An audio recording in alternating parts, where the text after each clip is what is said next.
प्यारे बच्चों नमस्कार, कैसे हैं आप? उम्मीद करते हैं आप बेटर होंगे। आपके पढ़ाई लिखाई बेहतर ढंग चल रहा होगा। हम देख रहे हैं मैथ का सेट 4 जो है एएलपी पीवाईक्यू यानी प्रीवियस ईयर का क्वेश्चन। जो क्वेश्चन है 10 अगस्त 2018 का शिफ्ट 1 का क्वेश्चन। 3 शिफ्ट का क्वेश्चन मैंने देखा। अब बढ़ते हैं इसका पहला क्वेश्चन पे बिना समय गए। कहता है साई और सतीश की वर्तमान आयु का अनुपात भैया दे रखा है 5:4। ठीक है, ये साई है और ये सतीश है। फिर आगे बोलता है कि 3 वर्ष बाद, यानी ये कह रहा है 3 वर्ष बाद उनकी आयु का अनुपात हो जाएगा 11:9।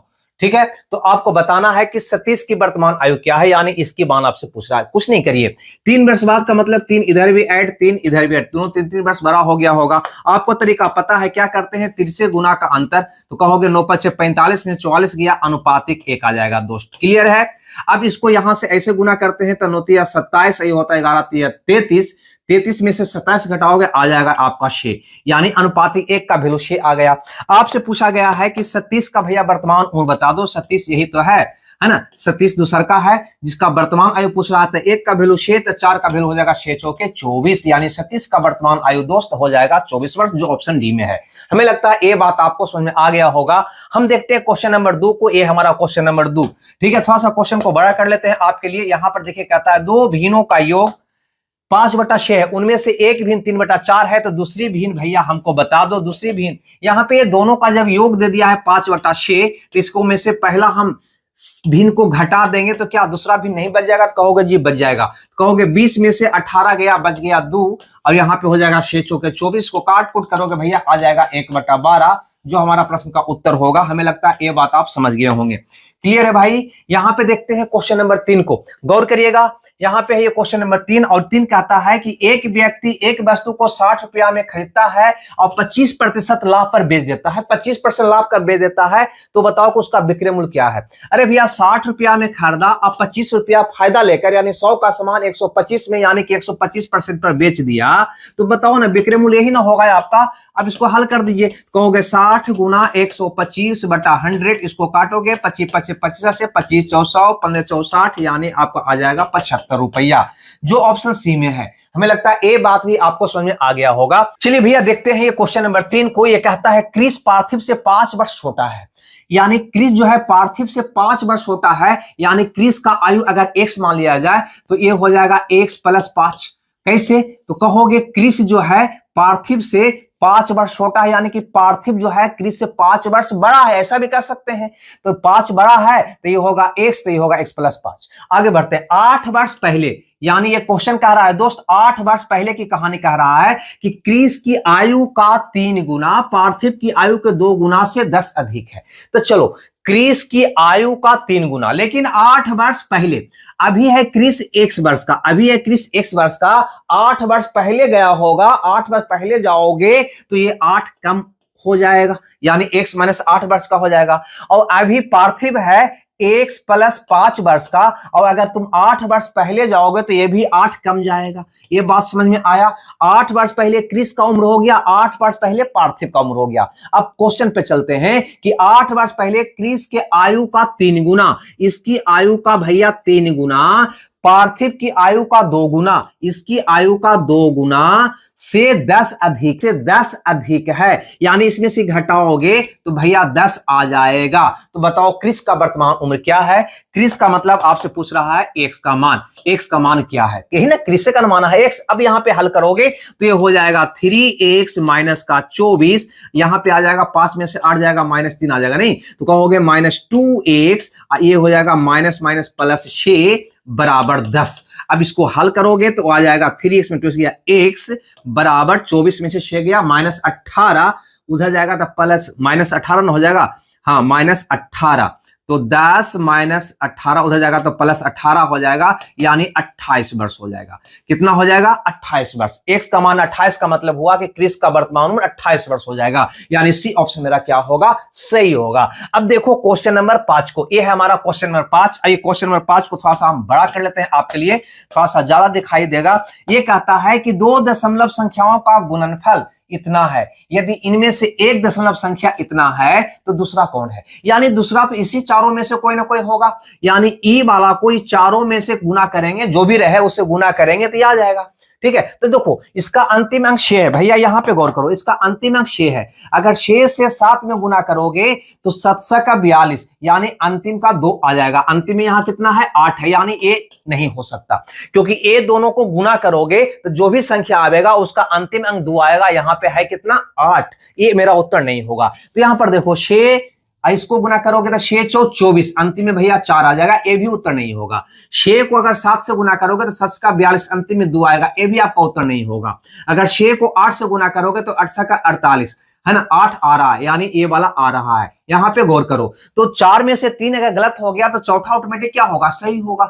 बस यही हमारा उत्तर होगा। और दूसरा तरीका आपको ये भी था आपको कि सीधा सीधी इतना में, यानी जो गुणनफल था उसमें एक संख्या 1.6 से भागा दे देता, तब भी आपका उत्तर आ जाता। थोड़ा सा कैलकुलेशन करना पड़ता, कैलकुलेशन भी ज्यादा हार्ड नहीं था, ऐसे भी आप कर सकते थे। अब देखते हैं क्वेश्चन नंबर 6 को। ये हमारा क्वेश्चन नंबर 6 है। अब बहुत ही आसान सा क्वेश्चन है। ये कहता है कि कौन सा परिपूर्ण वर्ग है, पूर्ण वर्ग है, यानी जिसका पूरा पूरा वर्गमूल निकलता है। देखने से पता चल रहा है कि 441 का वर्गमूल भैया होता है 21, है ना। अतः उत्तर तो ये 1 सेकेंडों का क्वेश्चन था, इसको क्या बताना। अब यहां पर देखो एक क्वेश्चन को कहता है कि एक 150 मीटर लंबी रेलगाड़ी 54 किलोमीटर प्रति घंटा की गति से यात्रा करते हुए प्लेटफॉर्म को 42 सेकंड में पार करता है। तो बताओ कि प्लेटफॉर्म की लंबाई क्या है। तो सबसे पहले दूरी निकालो। अब यहां पर देखो 54 किलोमीटर प्रति घंटा को तुम बदल दो मीटर प्रति सेकंड में, बदलने आता है ना। किलोमीटर प्रति घंटा 18 का मल्टीपल चलता है, तो मीटर प्रति सेकंड 5 का मल्टीपल चलता है। तो 18 का ये 3 गुना है, तो मीटर प्रति सेकंड 5 का 3 गुना, यानी कि 15 मीटर प्रति सेकंड होगा। और अगर नहीं करने आता है तो सीधे 54 किलोमीटर में मीटर प्रति सेकंड बदलने के लिए 5/18 से गुना करते हैं। तो 18 तिया 54, 5 तिया 15 मीटर प्रति सेकंड। क्लियर है। अब यहां पर देखो दूरी बराबर होता है भैया, सबको पता है ना, चाल गुना समय। अब यहां पे चाल कितना है तो कह देंगे 15 मीटर प्रति सेकंड। समय कितना ले रहा है तो कह देंगे 42 सेकंड। इसको गुना करोगे 35 के 0 बाकी 3 60 3 63 360 मीटर, यानी ये निकल के आया टोटल। यहां पे समझ लो है ना, ये ट्रेन था, ये हमारा प्लेटफार्म था, ठीक है। अब ये ट्रेन की लंबाई दिया हुआ था 150 मीटर। अब ये ट्रेन जब प्लेटफार्म को पार करेगा तब पूरा मिलाकर ये दूरी तय करेगा 630 मीटर।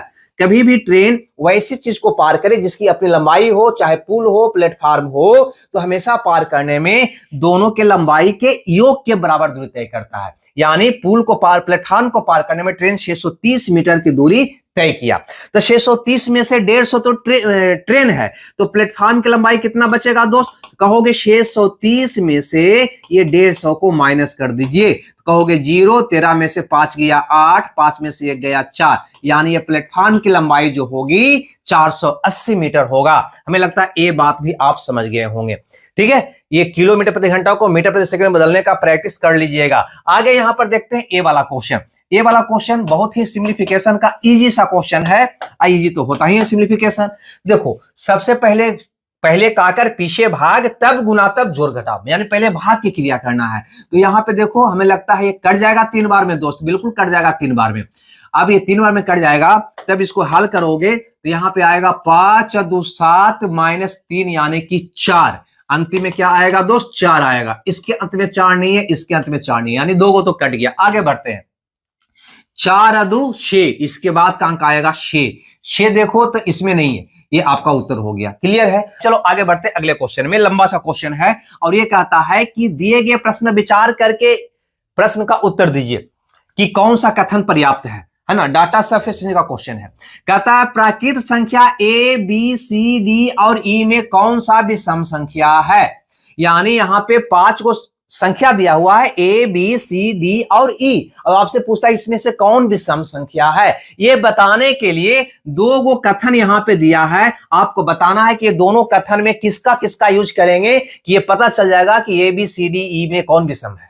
तो चलो सबसे पहला कथन है A B C D और E एक प्राकृत संख्या है। अरे भैया प्राकृत में तो सम और विषम दोनों होता है, दोनों अलग अलग कैसे कर पाओगे। ये बिल्कुल हमारे लिए सफिशिएंट नहीं है। इसका यूज करके इस प्रश्न का उत्तर नहीं देंगे कि ये 5 में से कौन विषम है।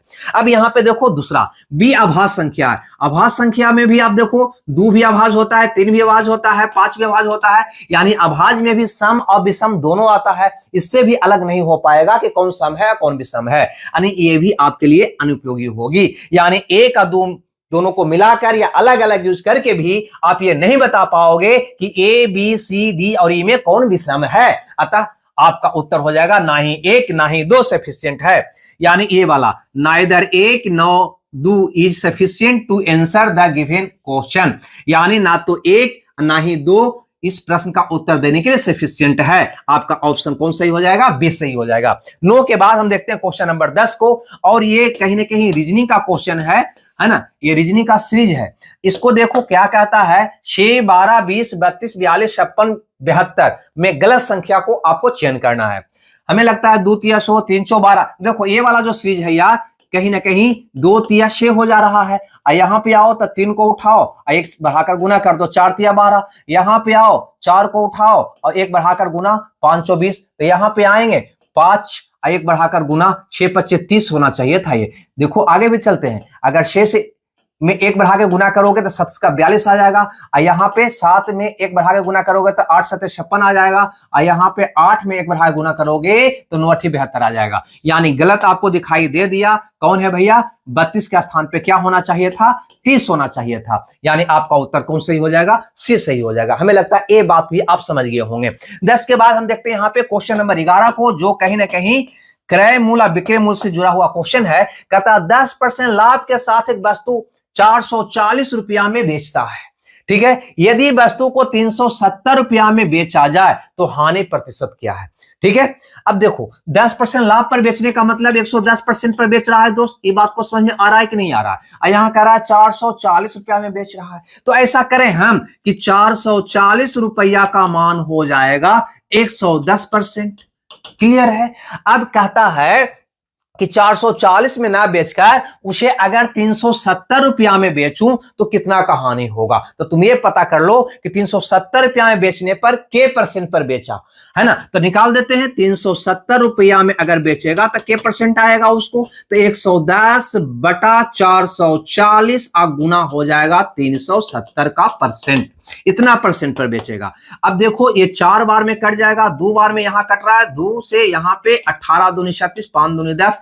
इसको अगर काटोगे तो आ जाएगा 9 दूनी 18, 2 4, इतना परसेंट पर बेचेगा। यानी एक कहने का मतलब ये हमारा हुआ कि अगर वो 370 में बेचता है तो उसको इतना परसेंट आएगा। यानी 100% से कितना कम आया है ना, वही तो उसको लॉस हुआ। 100% क्रय मूल्य होता है और 100% से कम पे बेच रहा है, यानी उसको हानि हो रहा होगा। तो कितना का हानि हो रहा होगा दोस्त, ये बता दो हमको। तो कहोगे यहाँ पे 7.5%, 100 से 7.5% कम है, नहीं 7.5 कम है, तो 7.5% का उसको क्या होगा? हानि होगा। यानी आपका ए ऑप्शन सही होगा। चाहो तो और भी तरीका है बनाने का, है ना, लेकिन हम चूंकि अनुपातिक बराबर करके बनाने का आदत सीख चुके हैं आप लोग सब लोग, तो क्यों ना हम ज्यादा दिमाग क्यों सोचे। चलिए भैया बढ़ते हैं अगले क्वेश्चन की ओर। और ये क्वेश्चन कहता है, क्वेश्चन नंबर 12, कि एक 900 मीटर की दौड़ था जिसमें सतीश किरण को 270 मीटर से और राहुल को 340 मीटर से हरा दिया। यह एक बात तो यहां पे मार्केबल है कि यहां पे 3 बंदा है। ठीक है भैया, एक है बाबू सतीश और दूसरा बाबू यहां पे है किरण और तीसरा बंदा है यहां पे राहुल। यहां पे 3 बंदा दिखाई दे रहा है। अब एक चीज और यहां पे क्लियर दिखाई दे रहा है कि दौड़ था 900 मीटर का, और कह रहा है कि 900 मीटर की दौड़ में सतीश किरण को 270 मीटर से हराया। इसका मतलब क्या हुआ कि सतीश 900 मीटर का जब दौड़ पूरा किया होगा तो किरण 270 मीटर कम दौड़ा होगा। यानी किरण दौड़ा कितना होगा, तो 900 में से 270 को घटा दोगे तो आपको आ जाएगा यहां पे 0, 10 में से 7 गया 3, 8 में 630 मीटर का। यानी जब सतीश 900 मीटर दौड़ा होगा तो किरण 270 कम यानी कि 630 मीटर की दौड़ पूरा किया होगा। और साथ ही साथ राहुल को भी 340 से हराया। इसका मतलब यह हुआ कि जब सतीश 900 मीटर की दौड़ पूरा किया होगा तो राहुल जो है 340 मीटर कम दौड़ा होगा। यानी 900 में से 340 को घटा दोगे तो कहीं ना कहीं राहुल का निकल जाएगा। 0, 10 में से 4 गया 6 और ये आ गया 5, यानी 560 मीटर राहुल दौड़ा होगा। यहां तक तो क्लियर है। अब आगे यहां पे थोड़ा सा ध्यान दीजिए। कहता उसी दौर में किरण राहुल को कितने मीटर से हराया, यानी ये पूछ रहा है कि किरण जो है ये राहुल को कितने मीटर से हराया। चलो इससे तो हमें कोई मतलब है नहीं, ये दोनों में निकालो। ये कितना दौड़ा, मतलब जब ये 900 मीटर दौड़ा तो कितना कम दौड़ा, उतने मीटर से उसको हराया। कैसे निकालोगे, तो सबसे पहले क्या करो दोस्त कि इसको रेशियो में कन्वर्ट कर लो, ज्यादा आसान हो जाएगा। कहोगे 9 सत्ते 63 और 7 से 7 8 56, यानी ये 9 मीटर दौड़ता होगा तो ये 8 मीटर दौड़ा होगा। ये 9 मीटर किरण दौड़ा होगा तो ये 8 मीटर दौड़ा होगा, और दौड़ था 900 मीटर का। तो सोचो कि इसका जब ये 10 गुना यानी कि 900 मीटर दौड़ा होगा तो ये कितना दौड़ा होगा, तो इसका ये 10 गुना यानी 800 मीटर, इसका 100 गुना होगा ना, 900, 100 गुना 900 होगा, तो इसका ये 100 गुना 800 मीटर दौड़ा होगा। आप ही बताओ कि कितना मीटर से किरण राहुल को हराया। तो भैया बात तो यहां पे क्लियर है कि ये 900 मीटर का जब दौड़ पूरा किया तो ये मात्र 800 मीटर का दौड़ पूरा किया। ठीक है, तो 100 मीटर कम दौड़ पूरा किया, यानी 100 मीटर से इसको हराया। क्लियर है, किलोमीटर से हराया, 100 मीटर से हराया, यानी कि बी ऑप्शन आपका क्या हो जाएगा, सही हो जाएगा। हमें लगता है ये बात आप समझ गए होंगे। अब यहां पर देखो क्वेश्चन नंबर 13 जो त्रिकोणमिति का क्वेश्चन है, और ये कहता है कि 2 sec square x minus 10 square x और 5, तो बताओ कि एक्स का मान क्या है, जबकि एक्स जो है 0 और 90 से के बीच का है और दोनों के बराबर भी है। कुछ नहीं करो, यहां थीटा का मान पुट करके भी बना सकता है, या फिर आप को अगर फॉर्मूला याद है, जो कि ये फॉर्मूला होता है, यहां पे लिख देते हैं कि sec square theta minus tan square theta बराबर होता है 1, यानी अगर यहां से निकालना चाहो तो सेक स्क्वायर थीटा बराबर होता है 1 प्लस tan स्क्वायर थीटा, है ना, ये वाला। अगर ये फॉर्मूला याद है तो फॉर्मूला बैठाओगे तब भी बन जाएगा। देखो इसी से बना देते हैं। यहां पे अगर सेक स्क्वायर एक्स की बात हम करें तो सेक स्क्वायर एक्स के स्थान पे तुम रख सकते हो 1 प्लस tan स्क्वायर एक्स, नहीं tan स्क्वायर एक्स। इसके पहले 2 है तो इसके पहले 2 भी लग जाएगा, यानी और अगर हल करोगे तो आपका हो जाएगा 2 प्लस tan स्क्वायर एक्स, होगा कि नहीं, इससे गुना करोगे 2 से दोनों में तो ये हो जाएगा। यहाँ क्या है भैया, तो कहोगे माइनस tan स्क्वायर एक्स है, अब बराबर क्या दे रखा है 5, और इसको हल करोगे तो 2 को उधर फेंक दो, ये 2 को उधर फेंक दो।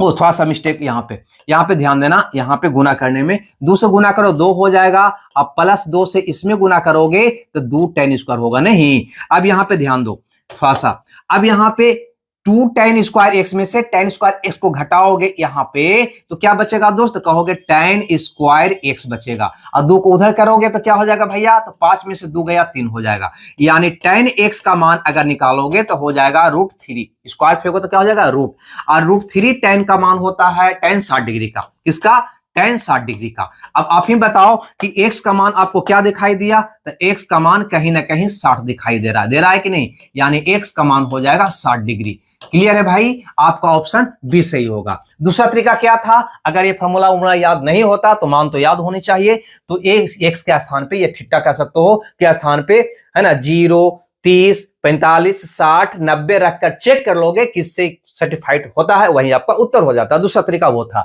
13 के बाद हम देखते हैं क्वेश्चन नंबर 14 को। यह है हमारा क्वेश्चन नंबर 14, और ये क्वेश्चन क्या कहता है दोस्त, यहां पे गौर फरमाते हैं।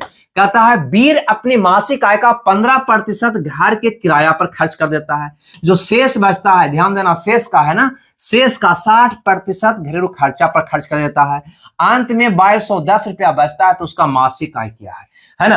अंत का दिया हुआ है और शुरू यानी मासिक आय हमसे पूछ रहा है। ठीक है, कभी भी यहां पे ध्यान देना थोड़ा सा, जैसे ये इसका मासिक आय हो गया, शुरू का मासिक आय हो गया, तो इसमें पहले क्या किया, वो 15% खर्च कर दिया किराया पर, फिर जो बचा ना शेष उसका 60% पुनः खर्च कर दिया, और अंत में यहां पे उसको बच रहा है 2210 रुपया। तो बताना उसका मासिक आय क्या है। तो कभी भी अंत देकर शुरू पूछ दे तो उल्टा गुना करते हैं होल वैल्यू से, आप सबको पता होगा, नहीं तो इसका भी वीडियो बना लिए हैं। अब यहां पर देखो इसका मासिक आय क्या होगा, तो 2210 में सबका होल वैल्यू से उल्टा गुना कर दो। तो देखो 15% खर्च कर दिया, बचा कितना 85%, यानी 85/100, 85/100 का उल्टा कर दो तो कहोगे 100/85, बस उल्टा गुना करो। अब 60% खर्च कर दिया तो बचा कितना 40%, यानी 40/100 बचा, तो उसका उल्टा 100/40। ठीक है भाई, है ना, जब शुरू निकालना है तब उल्टा गुना करना, और जब ई दे देता ई निकालना होता तब सीधा गुना करते, यानी 85/100 से, यहाँ करते 40/100 से। ये अंत निकालना है तो सीधा, शुरू निकालना है तो उल्टा। अब इसको काट कूट करिए, आपका उत्तर आ जाएगा। तो कहोगे भैया ई 0 से ई 0, आई 4 से 25 बार में कट जाएगा, और चाहो तो ऐसे भी काट सकते हो, 5 25, 17 5 50, हमें लगता है 17 से ये भी कट जाएगा, 17 और 17 51, एगो 0, यानी 13 5 6500 रुपया। ठीक है भैया, उसका मासिक इकाई क्या था, 6500 रुपया था, यानी ए ऑप्शन मेरा क्या होगा, सही होगा। हमें लगता है ये बात आपको समझ में आ गया होगा। अब देखो तो क्वेश्चन नंबर 15 को कहता है ऐसा भिन्न ज्ञात करिए कि जो कि 4/7 से उतना ही अधिक है जितना 5/6 से कम है। तो वैसा भिन्न को हम मान लें कि भैया x है, वह भिन्न कौन है, x है। तो कहता है 4/7 से उतना ही अधिक है, कितना अधिक है भैया, तो यहां पे कहोगे x में से घटा न दो, तो इतना अधिक हो गया, x इतना अधिक हो गया, वह भिन्न इतना अधिक हो गया।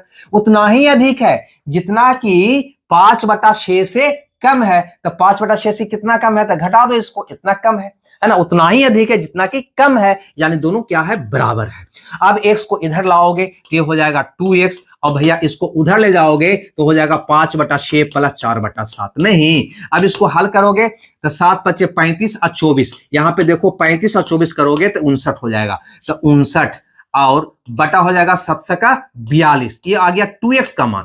अब तुम्हें बताओ भिन्न निकालना यानी x निकालना है, तो भैया x का मान जब निकालोगे, x का मान निकालोगे, 2 को इधर फेंकोगे तो नीचे आ जाएगा, तो आपका आ जाएगा 59 बटा ये 2 नीचे आएगा, तब 42 दूनी 84 हो जाएगा, यानी वह भिन्न हो जाएगा 59/84। कोई में है, कहोगे जी ऑप्शन ए में है, तो ये मेरा सही उत्तर होगा। ये था आपका 15 नंबर का क्वेश्चन, है ना। अब यहां पर देखो 16 नंबर के क्वेश्चन को थोड़ा सा, है ना, ये 16 नंबर का क्वेश्चन क्या कहता है कि निम्न को हल करो, यानी सिंप्लीफिकेशन का क्वेश्चन है। कुछ भी नहीं करो, करते हैं, माइनस माइनस प्लस, 8 दूनी का 16, 19 में से 16 गया भैया तो ये 3 बच गया, अब -4 में गुना करोगे तो माइनस का 12 हो जाएगा। ये तो ऐसा ही था, हटाओ इसको।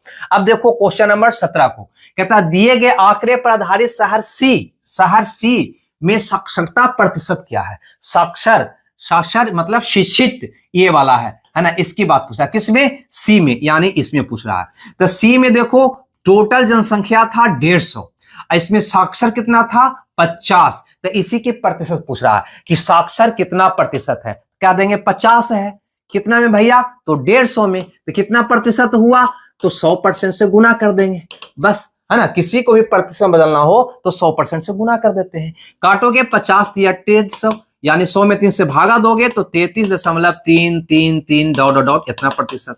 चलो 33.33% कौन में है, कहोगे ए वाला है, यानी बी ऑप्शन आपका क्या होगा, सही होगा। हमें लगता है 17 नंबर का क्वेश्चन भी इजी था, टेबल का क्वेश्चन था। अब यहां पर देखो 18 नंबर का क्वेश्चन जो यहां पे कह रहा है, 18वां क्वेश्चन यहां पे कह रहा है कि प्रथम 5 त्रिकोणीय संख्याओं का माध्य क्या है। तो भैया ये त्रिकोणीय संख्या के बारे में तो लगता है कोई सेट में आया था, हमें याद है। निकालने का तरीका है, पहले 1 ले लो, इसको में 1 बढ़ाकर ऐड कर दो, कितना हो जाएगा 3, फिर 1 बढ़ाकर ऐड कर दो, कितना हो जाएगा 6, फिर 3 में 1 बढ़ाओ क्या हो जाएगा 4 ऐड कर दो, कितना होगा 6 और 4 10 हो जाएगा, फिर 1 ऐड करो 1 बढ़ाकर 5, कितना हो जाएगा भैया 15। के को पूछ रहा था 5 को, है ना। तो यही आपका कहीं ना कहीं त्रिकोणीय संख्या हो गया। आगे निकालना है तो इसी ढंग से 6 ऐड कर देना, आगे निकल जाएगा। तो कहता है इसका माध्य क्या है, तो माध्य तो सबको जोड़ के 1 2 3 4 5 से भागा दे देंगे, यानी माध्य पूछ रहा है तो सबको पहले क्या कर देंगे दोस्त, आपको पता है ना,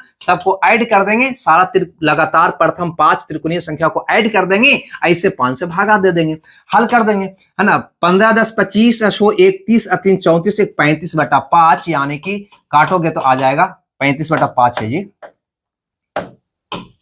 7 5 35, यानी आ जाएगा 7।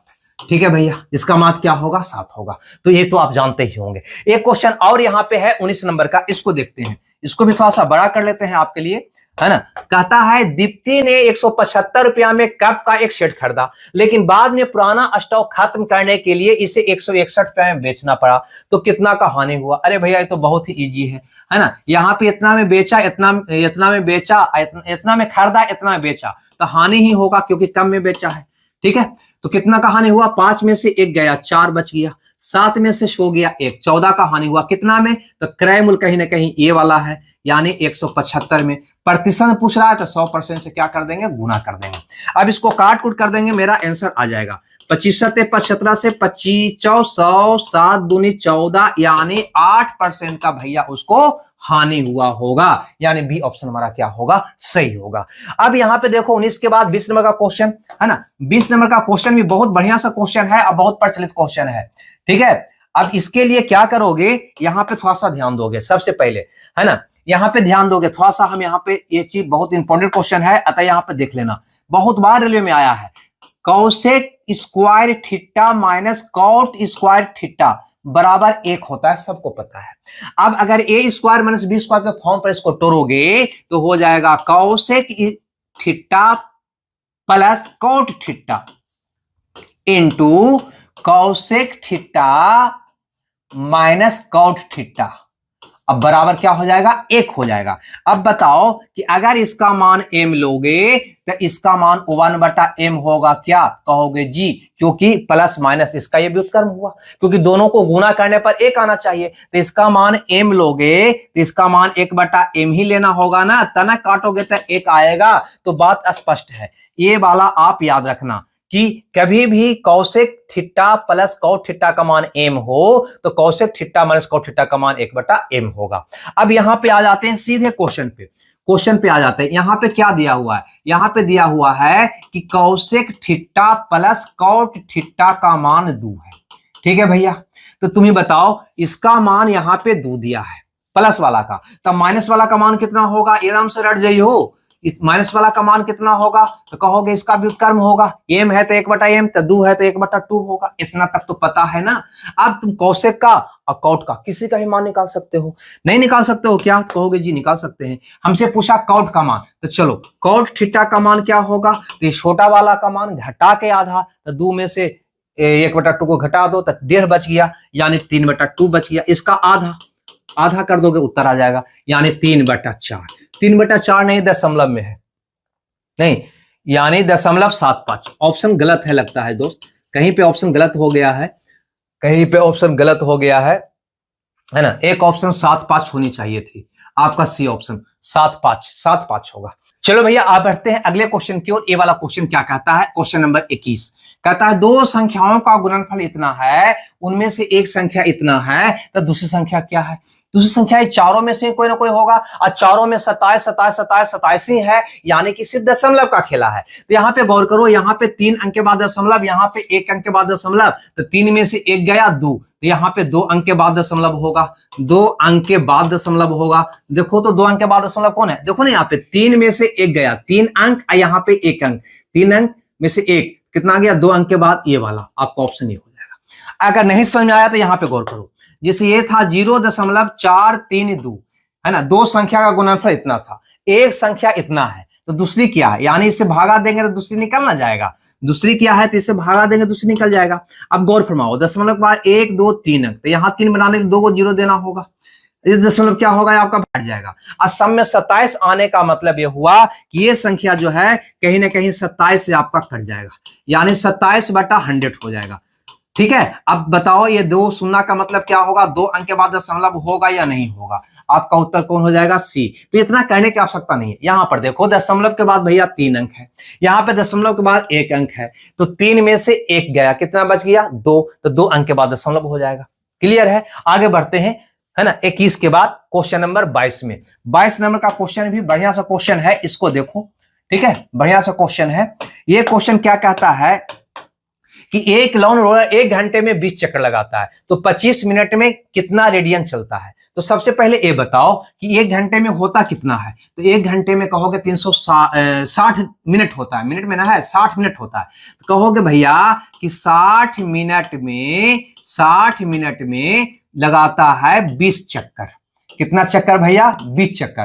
तो 25 मिनट में कितना लगाएगा, ये पहले तुम पता कर लो। कहोगे 20/60 आ गुना का हो जाएगा 25, इतना चक्कर लगाएगा। 20 तिया का 60, यानी 25/3 चक्कर लगाएगा। यहां तक कोई दिक्कत नहीं। अब यहां पर देखो, अगर 1 चक्कर लगाता है एक चक्कर, तो ये कोण बनाएगा 360 डिग्री का। कितना का? 360 डिग्री का। और 360 डिग्री का मतलब होता है रेडियन में कितना भैया? कहोगे 2 पाई रेडियन होता है। क्या होता है? 2 पाई रेडियन होता है। यानी हम कह सकते हैं कि एक चक्कर में कितना कोण बनाएगा? तो 360 डिग्री, 360 यानी कि 2 पाई रेडियन का। ठीक है, तो हम आगे चलते हैं, है ना, कि एक चक्कर में 2 पाई रेडियन का कोण, तो इतना चक्कर में कितना कोण बनाएगा? तो गुना कर दो ना, 2 पाई रेडियन। नहीं समझ में आया तो बोल दो। यहां पे ध्यान देना कि एक चक्कर में इतना रेडियन, तो 25/3 चक्कर में कितना रेडियन कोण बनाएगा भाई? तो कहोगे इसमें गुना हो जाएगा 2 पाई में 25/3 रेडियन का। तो वही किए, 25/3 चक्कर में 2 पाई रेडियन से गुना कर दिए। अब इसको काट कूट करेंगे भैया, हमारा आंसर आ जाना चाहिए, है ना, आंसर हमारा आ जाना चाहिए। तो 25 दूनी 50/3, 25 दूनी 50/3 पाई रेडियन। देखो तो कोई में है 50/50 पाई/3, ये है ना, सी ऑप्शन आपका क्या होगा? सही होगा। चलिए भैया देख लेते हैं अगले क्वेश्चन को, यहां पे है ना, ये है आपका 23 नंबर का क्वेश्चन। ये क्वेश्चन क्या कहता है कि बैडमिंटन खेलने के लिए इस्तेमाल की जाने वाली एक चीरी एक अर्धगोले पर रखे शंकु के शिन्ना के आकार का है। चलो, मेंसुरेशन का बहुत जटिल क्वेश्चन है। चलो यहां पे बनाते हैं, है ना, अर्धगोले पर रखे, यानी यहां पे दोस्त एक अर्धगोला हम बनाते हैं पहले। ठीक है, ये हमारा अर्धगोला हो गया। ठीक है भैया, ये अर्धगोला हो गया। ठीक है, अर्धगोले पर रखे शंकु के शिन्ना यानी बाल्टी के आकार के हैं। तो यहां पे बाल्टी बनाओ।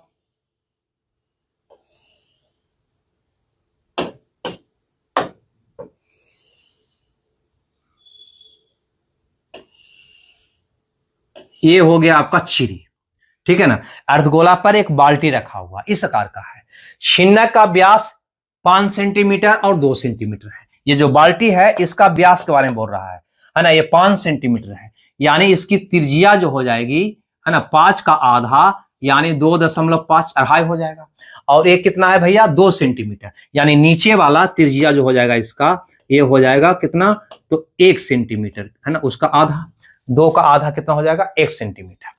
क्लियर यहां तक? तथा चीरी की, ये पूरा चीरी हो गया, इसकी ऊंचाई 7 सेंटीमीटर है, यानी यहां से लेकर यहां तक की ऊंचाई जो होगा वो कितना होगा? 7 सेंटीमीटर होगा। ठीक है, यहां से यहां तक ऊंचाई कितना है? 7 सेंटीमीटर। तो बाह्य पृष्ठ क्षेत्रफल ज्ञात करें, यानी चीरी का बाह्य पृष्ठ। यहां पे गौर करने वाली बात है, आपसे क्या पूछ रहा है कि इसका बाह्य पृष्ठ बताओ। ऐसा करते हैं, बाह्य पृष्ठ यहां पे यही वाला लिख देते हैं। बाह्य पृष्ठ क्षेत्रफल बराबर क्या हो जाएगा? तो ये हो जाएगा शिन्नक का क्षेत्रफल, शिन्नक का बाह्य पृष्ठ यानी वक्र पृष्ठ, शिन्नक का वक्र पृष्ठ, अब प्लस, है ना, ये बाल्टी जो है इसका बाहर वाला पृष्ठ, प्लस क्या होगा? अर्धगोला का, अर्धगोला का वक्र पृष्ठ हो जाएगा। अब शिन्नक का वक्र पृष्ठ का फॉर्मूला क्या होता है? ये बाल्टी का वक्र पृष्ठ का फॉर्मूला क्या होता है ना? तो इसका होता है, देखो यहां पे अगर ये शंकु हो, तुम स्थिर से रहो न जी, अगर शंकु होती है, यहां पे ध्यान देना, शंकु से ही आप ज्यादा समझ में आओगे। अगर इसका वक्र पृष्ठ निकालते हो तो होता है पाई आर एल होता है ना, तो इसका भी पाई आर एल होगा, लेकिन आर यहाँ पे, यहाँ भी है, यहाँ पे 2 आर है, तो यहाँ पे आर के स्थान पे क्या हो जाता है? यहाँ पे आर प्लस आर हो जाता है। ठीक है, खाली इतना ही अंतर है, यानी शिन्नक का वक्र पृष्ठ क्या हो जाएगा? तो कहोगे पाई आर प्लस आर एल। ठीक है, ये शिन्नक का हो गया। प्लस अर्धगोला का क्या होता है? तो अर्धगोला में, है ना, का वक्र पृष्ठ, अर्धगोला माने ये जो अर्धगोला है, तो संपूर्ण पृष्ठ नहीं पूछा, संपूर्ण पृष्ठ नहीं इसका, सिर्फ बाहर वाला पृष्ठ, ये वाला पृष्ठ का हमको चाहिए। तो ये हो जाएगा 2 पाई आर स्क्वायर।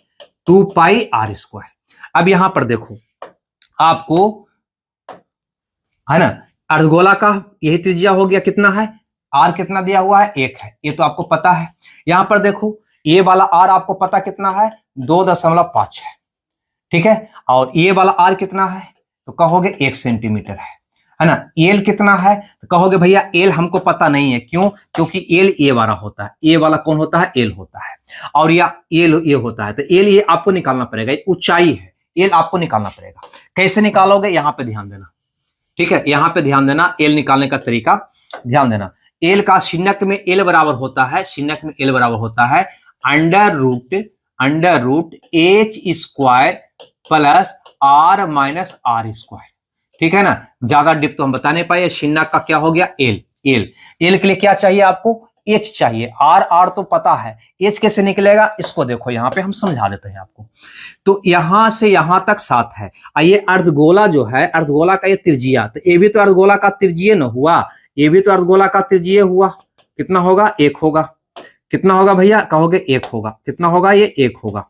नहीं, अब ये पूरा यहां से यहां तक 7 है, तो यहां से अगर देखोगे, यहां से यहां तक की लंबाई है ना, यहां से यहां तक की लंबाई अगर देखोगे तो ये पूरा 7 है, 7 में से 1 ये है, तो कितना बचेगा, तो 7 माइनस 1 यानी कि 6 बचेगा। यही हमारा क्या है, शून्य का एच है, ठीक है। अब यहां पे एच का मान पुट कर दोगे, यहां पे ध्यान दो, यहां पे एच का मान पुट कर दोगे 6 स्क्वायर, अब प्लस आर कितना हो जाएगा 2.5 माइनस छुटकी आर कितना हो जाएगा 1, इसका होल स्क्वायर करोगे तो क्या निकल जाएगा, एल निकल जाएगा। एल यहाँ पे पुट कर दोगे, एल यहाँ पे पुट कर दोगे तो सारा का मान आप आ गया। पाई कॉमन लेके इसको हल करोगे, आपका आंसर जो भी आए, ठीक है। लंबा चौड़ा कैलकुलेशन होगी, ठीक है। तो ऐसे क्वेश्चन को एग्जाम में या तो बनाते हैं या छोड़ देते हैं, समय रहता है तब बनाते हैं, क्योंकि ये जटिल क्वेश्चन तो है ही, इसमें कोई डाउट नहीं है। तो चलो, ये था, है ना, टोटल आज का क्वेश्चन। हमें लगता है